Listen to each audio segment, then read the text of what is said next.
back everyone, and this is part 2 of the cognitive biases series. If you have not watched part 1, I'll link it up somewhere there. So with this one, I want to help arm you fight against your own mind and to help you think more clearly, more effectively, and more efficiently. So without further ado, let's talk about the rest of the biases. The next bias number 9, is known as reciprocation bias or tendency. And essentially what this bias says is we tend to want to return a favor to someone who has already has helped us in one way, shape, or form. And I believe this is where the saying you scratch my back and I scratch your back stems from. And I'm sure you have come across an example in your life where where someone has helped you and you automatically think that you feel the need to want to reciprocate that favor at some later point in time. So next time you help someone out, just keep in mind that they'll probably subconsciously or even consciously be thinking that you will help them out at some point in the future. Next bias number 10. Bias number 10 is known as influence from mere association bias or tendency. And essentially what this bias says is we're easily manipulated by mere association, and this can be things like groups, products, or advertising. So let me give you the perfect example. How many of you have seen an ad somewhere, whether it be TV or internet, of Michael Jordan and his famous Air Jordans, and you believe that if you wore those Air Jordans, you would be elevated to God tier levels of playing basketball, just like the Black Cat himself. And this is essentially influence from mere association bias. Next is simple pain avoiding psychological denial tendency or bias. That's a mouthful. So essentially what this bias says is we have a tendency to distort reality so that it becomes bearable for our own minds and views. For us as humans, it's usually far easier to lie to ourselves as opposed to facing change or uncertainty. And we only usually get rid of bad habits when we're faced with an emergency or we get sick.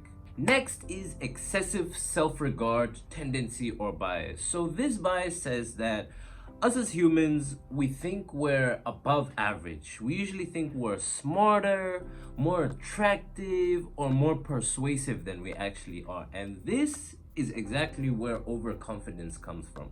And Charlie Munger says that the form of pride that we should pride ourselves in is being trustworthy, and that will help us to avoid developing an ego. Next, we have over-optimism tendency or bias.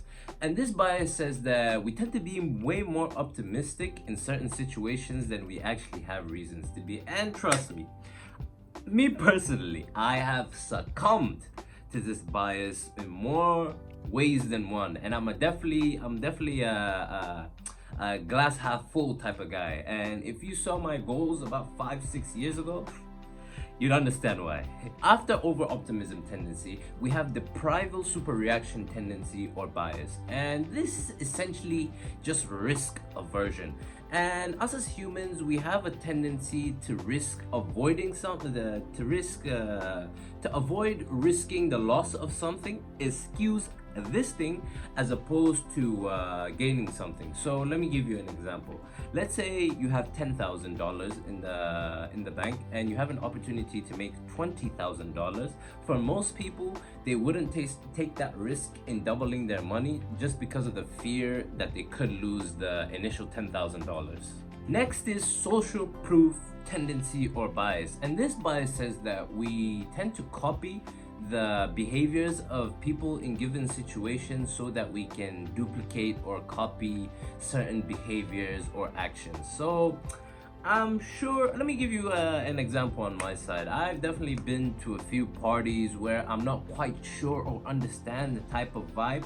So I kind of just sit back, assess the situation, see how people are acting, and just kind of become a chameleon, if that makes sense, just so that, you know, somewhat copy and replicate the behaviors of the people in the party. And then we have contrast misreaction bias or tendency, and this says that we misunderstand comparisons, and because of that, that leads us to make bad decisions or bad choices. And for example, let's say you're in a grocery market, supermarket, store, whatever that it is. We usually go or opt for items that are on sale because we perceive those to be bargains. And to counteract this bias, is usually better to assess people, object, or things by themselves as opposed to in comparison to something else. And that is all for part 2. In the next video, the last in this series, I'm covering, excuse me, my bad. So I'm covering the last 9 of these 25 cognitive biases. And yeah, please, as always, let me know if you got any value. You know, leave a comment in the comment section down below, your thoughts, what you're thinking, and all that good stuff. And with that, until next time.